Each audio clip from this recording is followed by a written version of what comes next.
Awareness, the final frontier. These are the explorations of Jonathan Robinson and Brian Tom O'Connor. Their continuing mission, to discover fresh new paths to the mystery within, to seek out new joys and new methods of awakening, to boldly go into the heart of expanded consciousness. This is Awareness Explorers.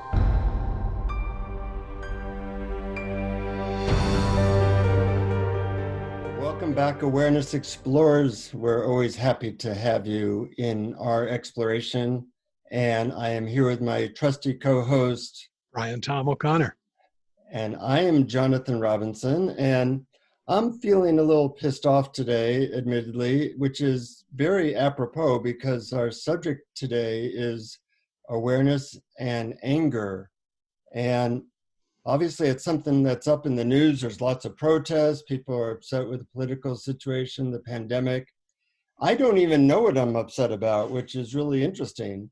I have anger in search of a story. Have you ever had that, Brian?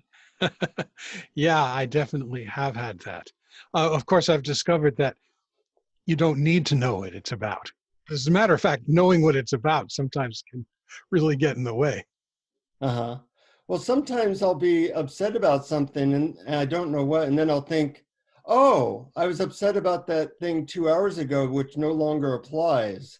And that helps because like the situation, is whatever made me upset is no longer applicable, and then I'll feel better. But it's interesting to use our powers of awareness. I like how that sounds.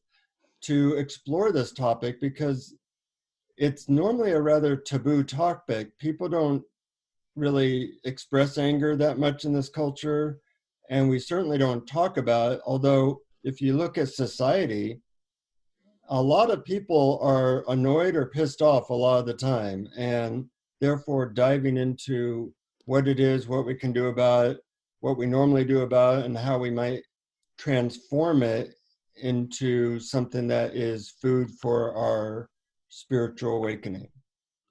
So when I mention this topic, what first comes up for you? Well, first of all, just responding to something you said earlier, that it's taboo. It's true that in a lot of spiritual circles, people think that anger is something that you do a spiritual practice so that you no longer have. And that if someone gets angry, then they must not therefore be spiritual. But really, that's just cutting off one part of experience. And that's, I think, a recipe for depression or spiritual bypassing or worse. Because, I mean, if all is one, isn't anger and all of our emotions simply part of our experiencing? Yeah, definitely. And I think I was victim to that way of thinking, that I grew up in a angry household, so I kind of suppressed my anger or tried to spiritual bypass it away. And as I have, say, awakened more or done more spiritual practice, I am much more aware of it. And at first I thought, gee, I'm going backwards. And then people who knew me were always cheering me on, like, hey, finally, he expressed some annoyance, or, good for you. And I started to see, well, maybe for me, letting it out or admitting to it was actually a good step in my direction. And I think it depends upon what you normally do. I mean, some people are rageaholics. I wouldn't say for them expressing anger is a step in the right direction. But for people who tend to suppress it like me, we have a different task. So what you do with anger depends upon what your history is, and maybe what is a growth step might look different for different people. Yes, I think that's absolutely right. And I think that there's a way of approaching it that can actually work for both extremes. But I'm going to circle back to that a little later and touch on what you talked about, which is your history of suppressing anger. And I relate to that extremely well. I think when I was a kid, somewhere before or after puberty or right after, around that time, I was angry all the time, just an extremely angry person. And I would yell at people and tell them off and scream and stuff like that. And my parents came down hard on me and said, you just can't be that way. You just can't be angry. And I just shut it off. Absolutely. I said, Mm. okay, boom. I'm going to say, you're going to lose all your friends. And I stopped being angry and I completely shut it down and then went into probably 15, 20 years of depression. And I went to a therapist and the therapist said that one of the causes or the main cause of depression is suppressed anger. So Hmm. I said, oh, well, of course, that makes perfect sense. So I started expressing my anger every chance I got. And that didn't always work either. Yes, it did let some of the steam off, especially if the only person I'm expressing it to is a therapist. That's what he's there for. Just letting it Yeah. all out and just letting him have it. That was good. That let off a lot of the steam. That really helped. But in general life, it didn't help at all. And that brings me back to full circle to what I started with, which was the idea that we think of only two responses to anger, only two tactics that we can do. We can either repress it or we can express it. But there really is a third option, which is to experience it fully, directly in our bodies without the story or the concepts around it. And that we can do without hurting people and yelling at people all the time and without suppressing it and doing spiritual bypass or severe depression. Yeah. And not only experiencing it in our body and just feeling it separate from the story, but also I think the next step, which I'm just starting to experience this, is feeling it in our body while at the same time being aware of the background of awareness. So it feels like the anger is there, but it's in a bigger container than just me being angry. And the ability to experience both those things at the same time is something that people like Adyashanti and other spiritual teachers have talked about.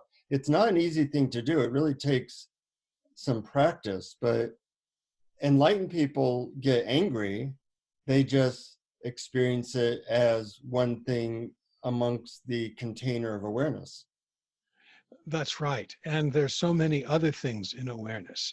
In other words, you have anger, and when you notice the awareness that the anger is appearing in, you also see that, well, it's the same awareness that my body sensations are appearing in, that sounds are appearing in, and it becomes much bigger and more spacious. And I was listening recently to a talk by Eckhart Tolle about anger, and he talked about being the witness to anger.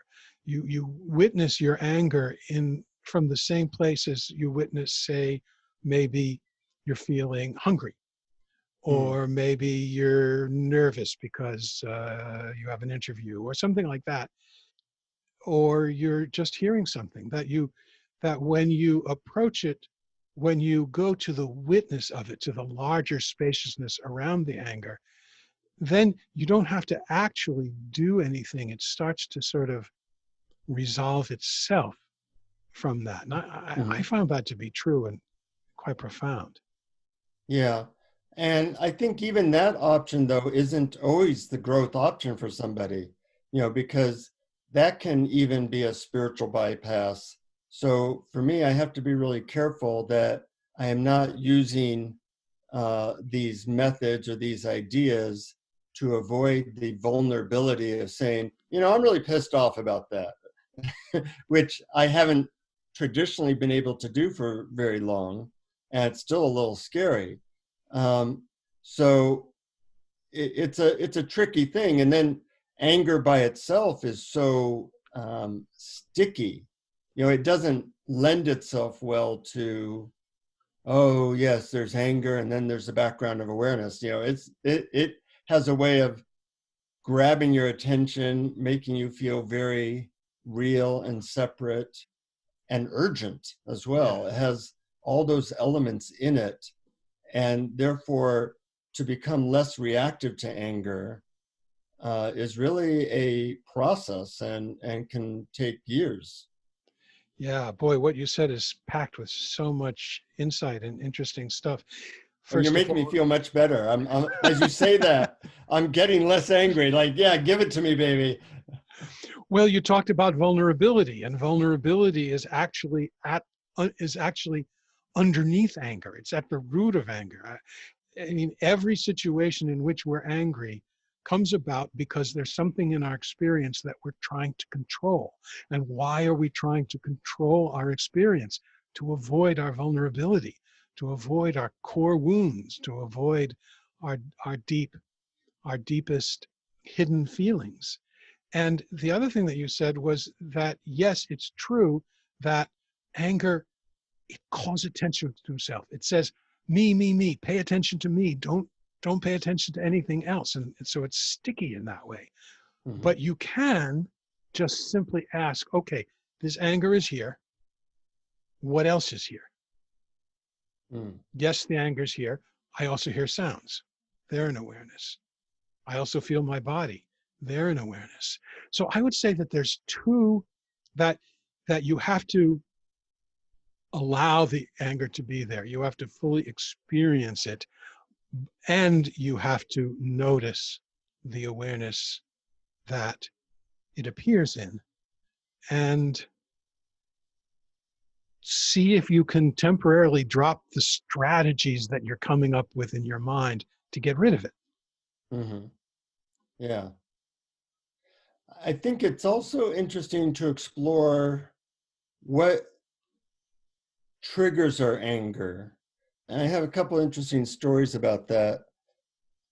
You know, anger really means that you have a rule for how something should be, and then that rule is being violated. Yep. So, you know, I think grocery store lines should last longer than, or shouldn't last longer than 5 minutes. And if mine is taking 20 minutes, I'm probably angry. Now, it's interesting. I've been to India, and in India, all these American rules that I have were immediately hitting again and again, because, you know, a line in India might last an hour, or something might happen that I realize, oh, I have a rule that when you go into a gas station, the toilet should work, but they don't have that rule, you know, or that when I go into my hotel room, the light should work. They don't have that rule. You know, it might work, it might not, but it's certainly not a given. So I spent the first week in India being annoyed all the time, and it was hell. And then eventually you get to a point where you just have to let go of all those rules and expectations.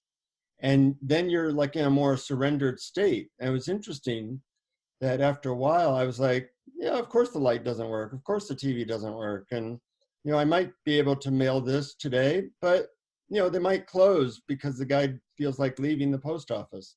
And I got totally relaxed. And then a friend of mine came from America with all his rules and expectations.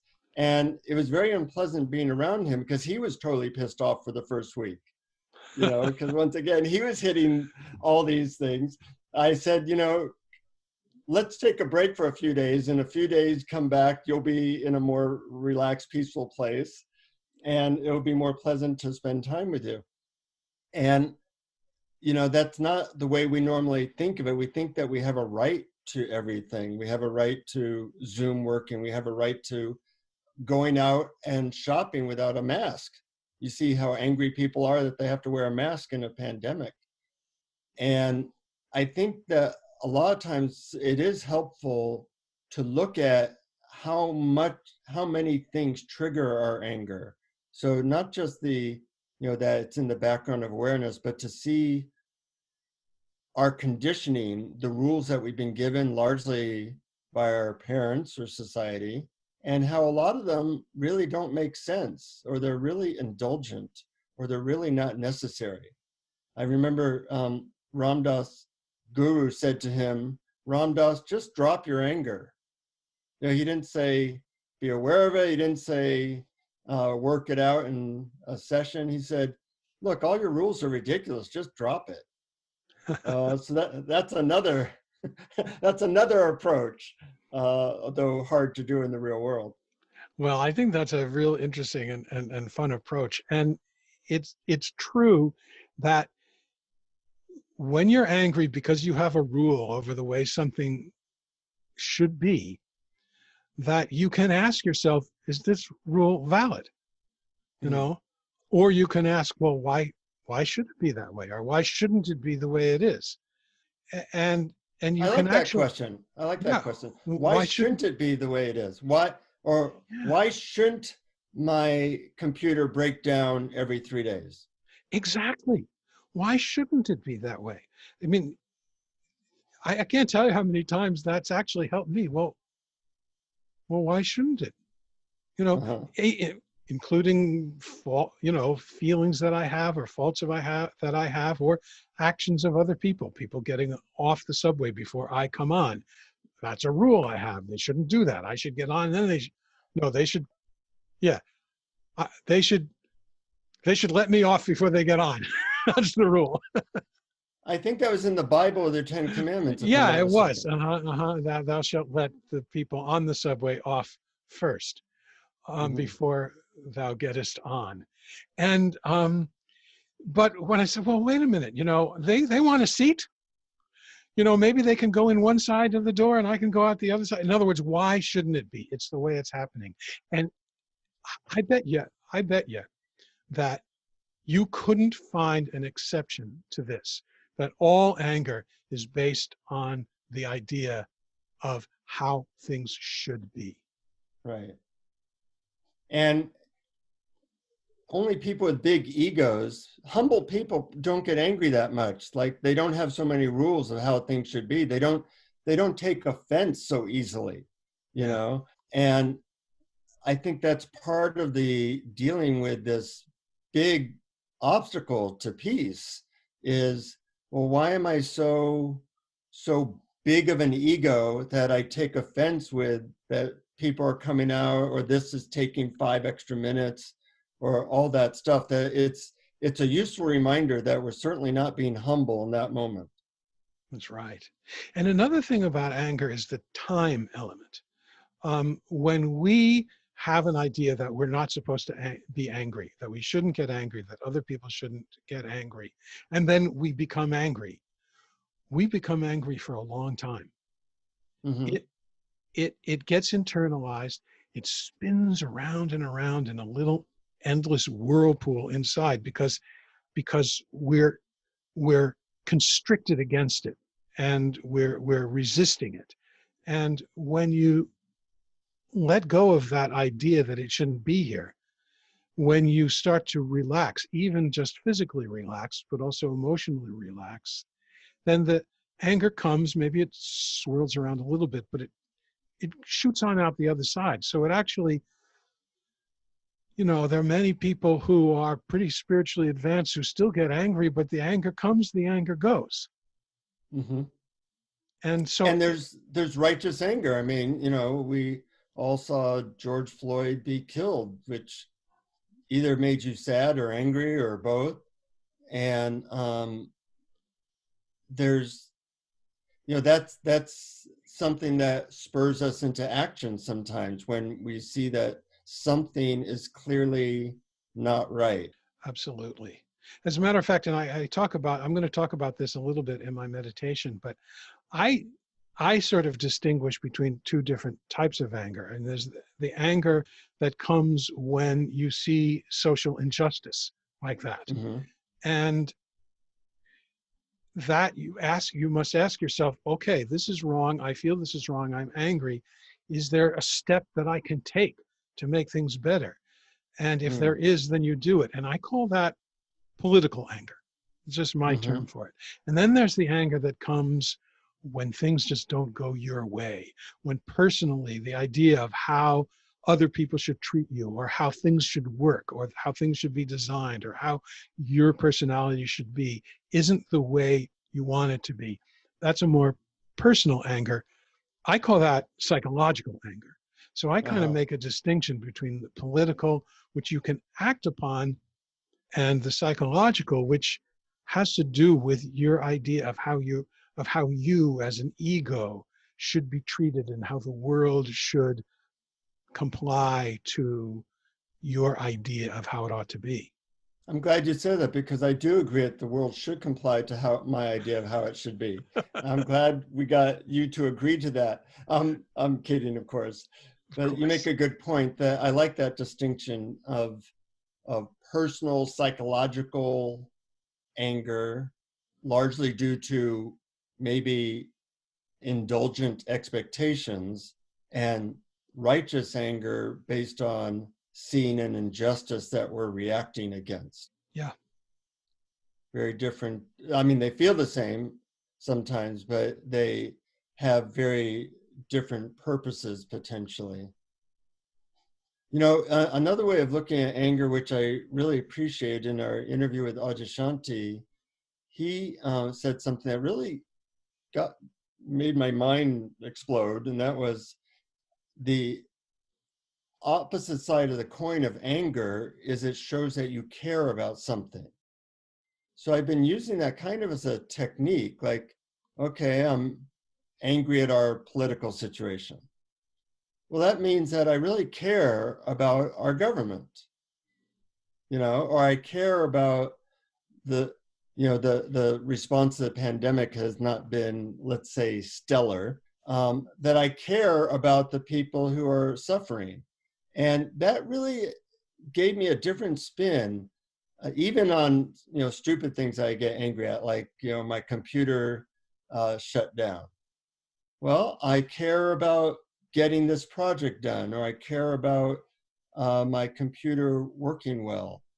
And that's kind of like your idea that there's more than just the anger going on. There's, you care about people, or you care about getting a project done. And it has given me a little bit more space when I get angry. Yeah, I like that. And one of the things that I really like about that idea about caring is that if you ask yourself, well, what is it that I care about in this situation in which I Mhm. find myself angry? Then it shifts your focus to something positive, something Yeah, you can actually do something about to be helpful, as opposed to something that you're against, something that you want to oppose, someone that you want to take down. It becomes, I think it can lead to more constructive action. yeah. And then there's how do you know, if you're really angry, what are other ways to express it constructively? I once went to a therapist, you know, I'm a therapist, and I was wondering how can people deal with this if they have a lot of anger, and she said the way that mammals tend to do that is they hit something. So, you know, hit your bed or push against the wall and get it out physically, because it's a very physical experience. And sometimes before you can really be aware of it, you have to let out a little bit of that steam. So sometimes what I do is I play loud music. I recommend AC/DC and U2, and scream while I hit my bed. And lately, that's been very useful with our political situation that I'm not happy with. And I don't have to carry it throughout my day and perhaps have it leak out at people I care about. That's right. I think that's really good advice. A good thing to do. And I think that every office should should be supplied with several private soundproof rooms with beds and pillows in them. Because you know the old adage, never send an email when you're angry. You Yeah. can write the email when you're angry, but don't send it. Go into that room, bang the pillow, and Uh-huh. then come back and reread it and see if you can be more constructive. But in that scenario, you're not repressing it. Right. You're not denying that you're angry. And I bet you every therapist in the world is way too familiar with, are you angry? No. What makes you think I'm angry?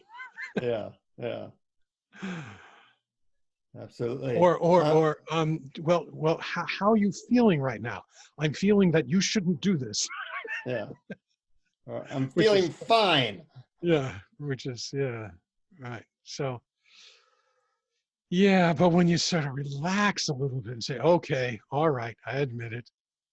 There's anger. Anger is present. That's the other thing. And Stuart Schwartz talks about this a lot. He has a very simple technique for all emotions. Anger is present. Take a breath. Mm-hmm.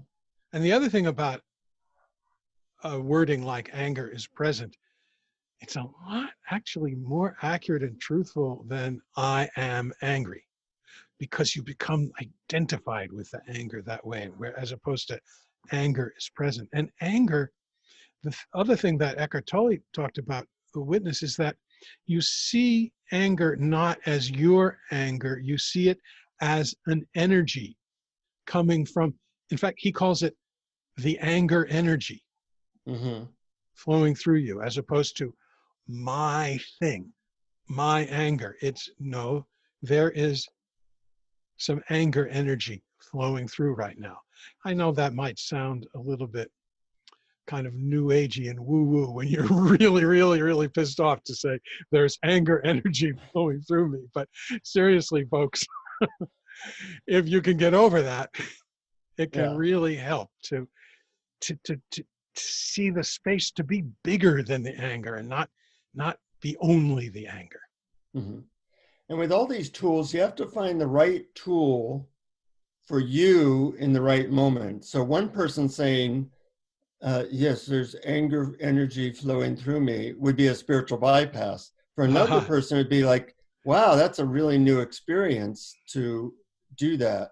So, we give out a lot of tools, and your mission, should you decide to accept it, is to try to be honest with yourself and say, is this a tool that is moving me forward, is new, is perhaps interesting to explore, or is this kind of a way for me to, I don't know, distance myself or not be vulnerable when I really should be? Right. Is it a strategy to, to alter, change, or prevent my experience in some way? I think is the key question that you have to ask. And if it is, try another technique. And if it's not, go for it, or at And least try it. even anger can be a strategy, so that you're not feeling other things. It's often masks other feelings. Like I was noticing that anger often is something that I might go to avoid a different feeling, such as the feeling of powerlessness. And powerlessness is a really hard or scary feeling for most men to feel. So sometimes when I'm angry, I'll just sit with it and go, what's really going on? Oh, I feel like I have no power in this situation. I'll allow myself to feel that. And that feels really honest and beneficial. Oh, that is so wise. It's so true. And we touched on that a little bit before when we talked about the vulnerability that's underneath the anger. And I'm sure you've experienced this as a therapist many times, people who have suppressed their anger for a long time and finally can sit and start to get it out with a good therapist, that the anger will come out and the anger will come out and it'll quiet down, and then tears will flow, Mm-hmm. because there's that vulnerability or that sense of powerlessness or that really deep wound underneath it is now no longer covered up by that layer of anger. And Yeah, and you know, we have to know how to touch that in order to heal. So we have to be relaxed enough, and we have to either create a safe space for ourselves or be with a safe person like a therapist, a spiritual teacher, or a friend. absolutely. I remember Ram Dass shared another story of how uh, his guru kept telling him, Ram Dass, tell the truth. And then the next time he'd see him, he'd say, Ram Dass, love everybody. And he was getting very, very annoyed at all the people around his guru who was now taking up his time And so he wasn't able to spend much time with him, and he was just totally pissed off. And somebody gave Ram Dass a meal, and he was so upset he took the meal and threw it at this guy who gave it to him. So his guru asked, Ram Dass, come here, and he says, what's going on? And Ram Dass said, I'm just totally pissed off. I hate everybody. And his guru said, well, I told you to love everybody. And Ram Dass said, well, yeah, you told me to love everybody, but you also told me to tell the truth. And the truth is I hate everybody. I don't even remember the end of the story. Oh, no, I want to find out how that got resolved. Oh, no, okay, now I remember. So the guru said, so I want you to tell the truth, and I want you to love everybody. And Ram Dass then said he kind of had a vision that someday the truth would be that he loved everybody.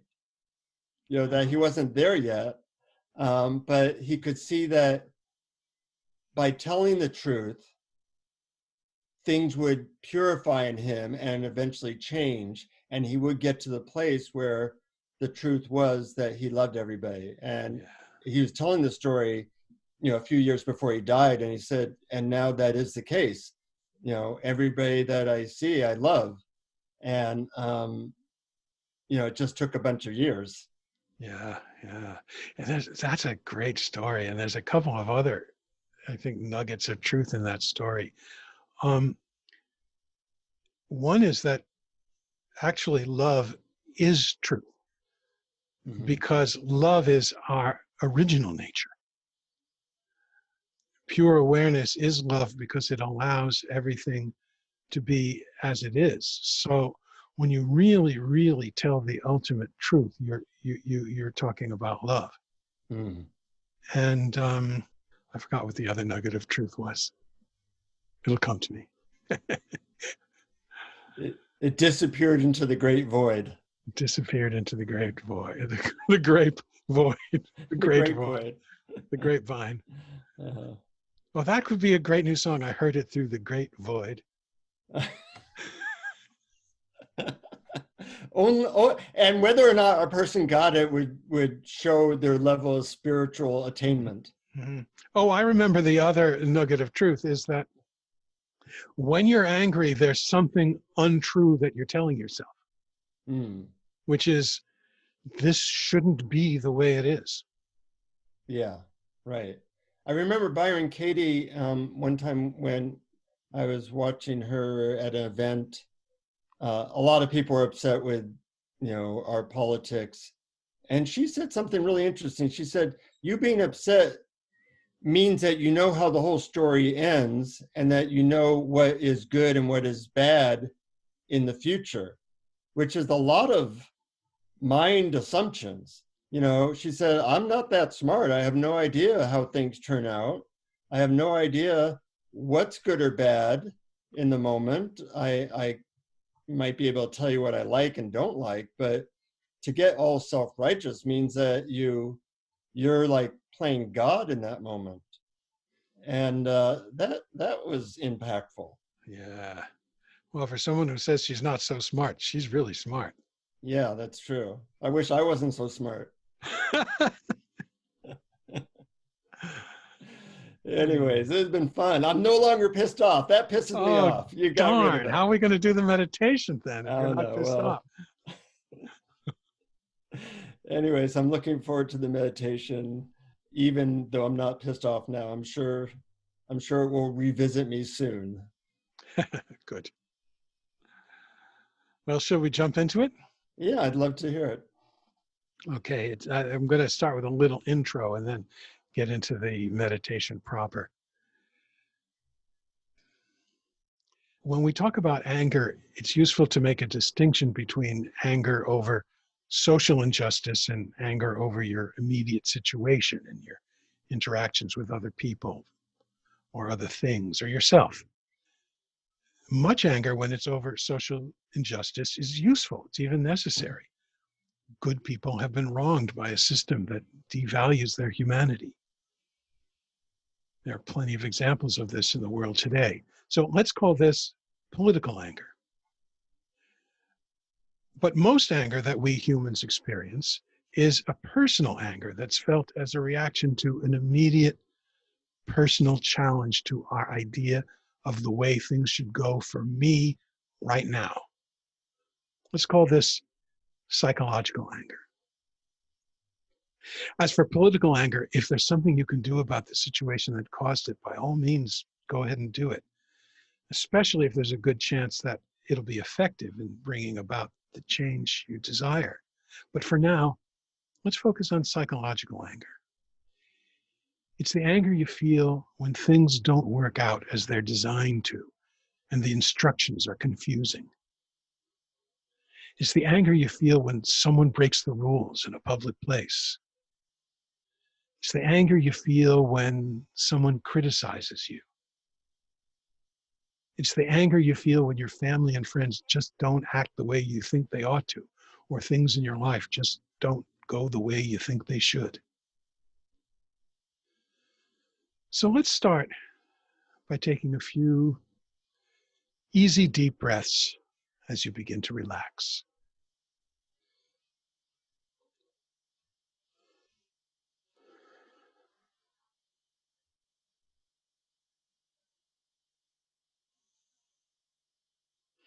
And think of a time when you were angry.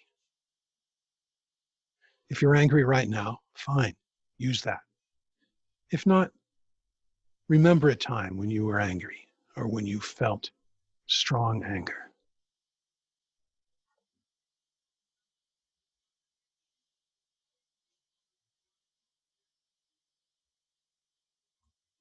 Tell yourself a little bit of the story around the situation in which you are angry.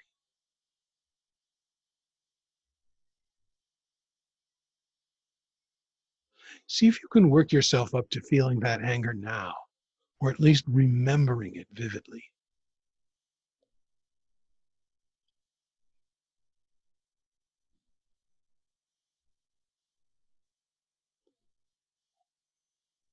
Now, let's get curious. Where in your body do you feel this anger?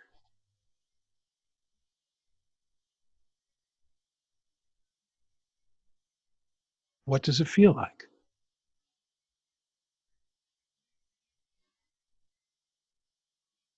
Does it have a temperature?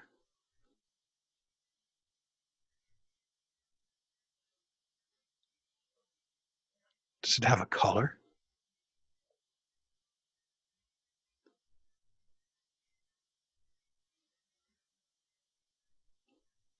What does it look like? Is there a visual pattern to it? A shape?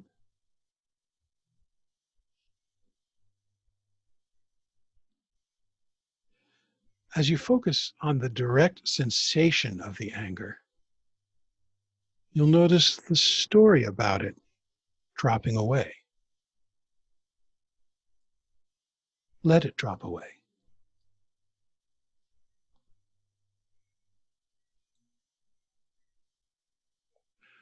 What if the anger were simply a sensation without a story attached to it?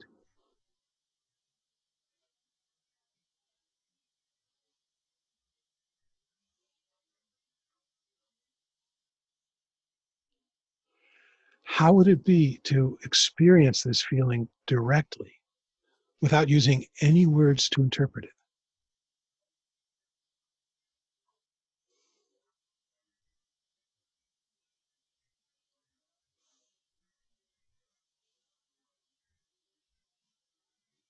Treat it as if it were just an abstract sensation, like a tingling or a vibration.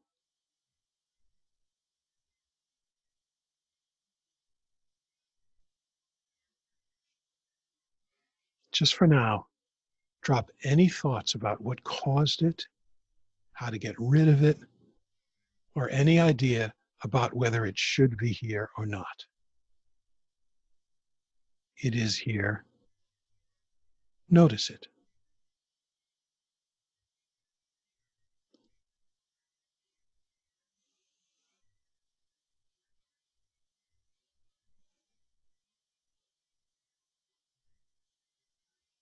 Drop any strategy you might employ to make it go away.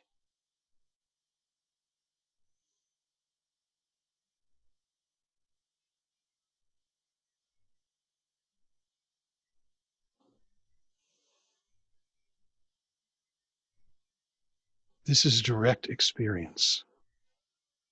Just pure emotion without any story about it.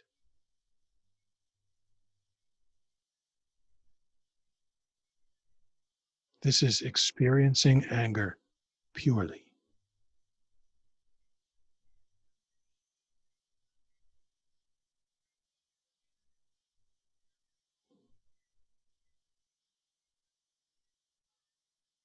Then ask yourself, whose anger is it?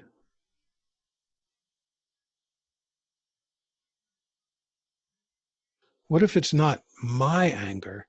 It's simply a sensation appearing in awareness along with everything else that appears.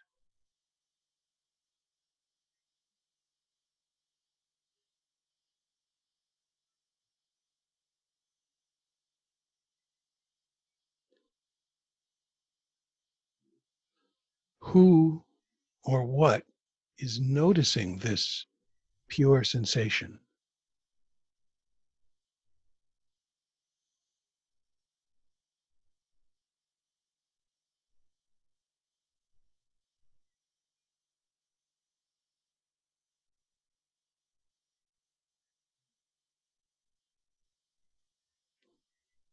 Be that knowingness,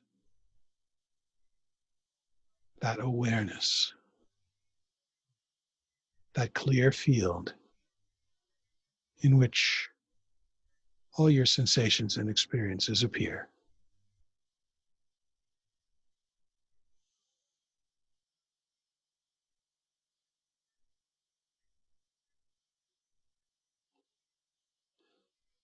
Now, open your eyes, take a couple of easy, deep breaths,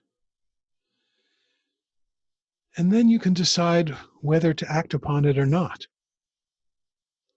Either way, you'll be choosing purely because you have looked at the anger truthfully for what it is, a sensation in your body that's experienced and known by you, awareness, along with all the other sensations and perceptions that appear in you.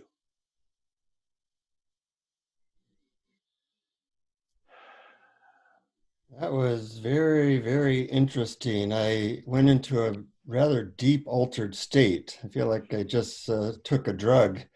You know, it's interesting. I think anger has a lot of energy attached to it. So when it's, say, played with and transformed in that way, it can really alter consciousness in interesting ways. Wow, that's really cool to hear. And yes, that's right. There is so much energy in anger. I mean, sometimes you find new energy that you didn't have, because when I was angry, it used to be the first thing I would do is get tired.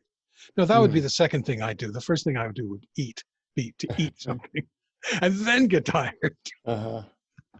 But so much energy can be freed up when you're Yeah. not so involved in controlling the world and your own emotions and your own inner world. Yeah. Wow.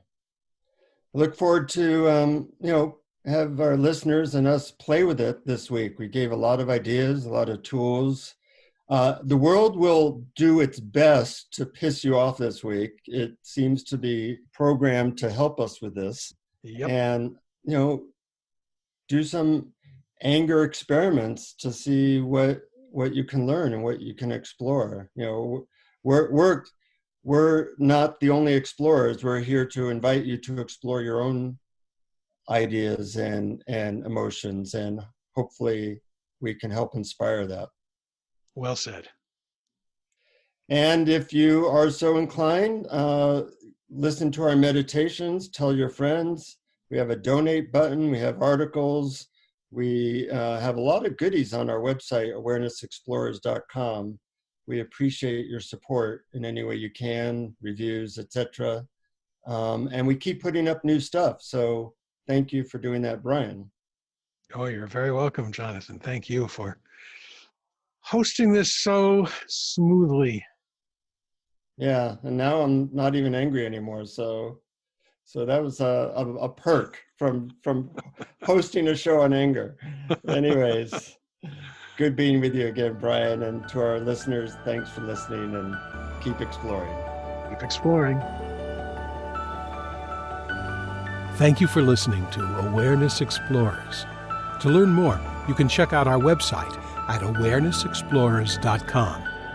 Please subscribe to our podcast on your favorite podcast app. We'd love it if you would post a review. And please share our link on Facebook and with family and friends, because knowing yourself as awareness is the greatest gift you can give yourself or someone you love.